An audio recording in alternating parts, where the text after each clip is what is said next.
দর্শক, এই মুহূর্তের সবচেয়ে বড় খবর, 400টি অ্যাকাউন্ট সিল, পিসি ভাইপোর সর্বনাশ। সকাল সকাল খেলে দিল কেন্দ্রীয় তদন্তকারী সংস্থা এনফোর্সমেন্ট ডিরেক্টরেট, আর তাতেই তোলপাড় মমতার নবান্নের অফিস।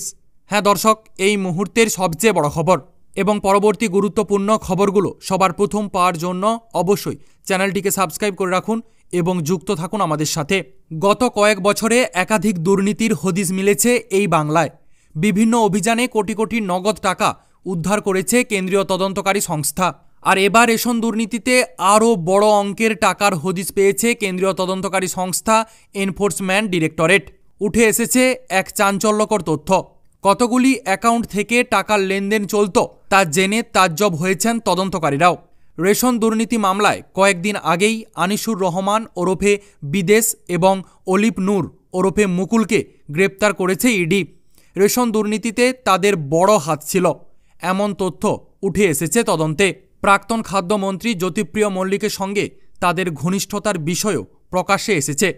আর এবার আরও 400টি ব্যাংক অ্যাকাউন্টের হদিস পেয়েছে ইডি। ভুয়ো কৃষকের নামে এই সব অ্যাকাউন্ট খোলা হয়েছিল। ইডির দাবি, ধান কেনার সরকারি টাকা অর্থাৎ ন্যূনতম সহায়ক মূল্য বা এমএসপির টাকা ওই অ্যাকাউন্টগুলোতে ঢুকত। পরে সেই টাকা যেত মুকুল বিদেশের নিজস্ব অ্যাকাউন্টে। কিন্তু এই 400টি অ্যাকাউন্ট আসলে কার? ইডি সূত্রের খবর, বিদেশ এবং মুকুল তাদের আত্মীয় বন্ধুদের নামে এই সব অ্যাকাউন্ট খুলেছিল। তবে সব অ্যাকাউন্টের নিয়ন্ত্রণ ছিল এই বিদেশ এবং মুকুলের হাতে। তারা চাইলে লেনদেন করতে পারতেন বলে জানা যাচ্ছে। আপাতত সেই সব অ্যাকাউন্টে কড়া নজরদারি চালাচ্ছে ইডি গোয়েন্দারা।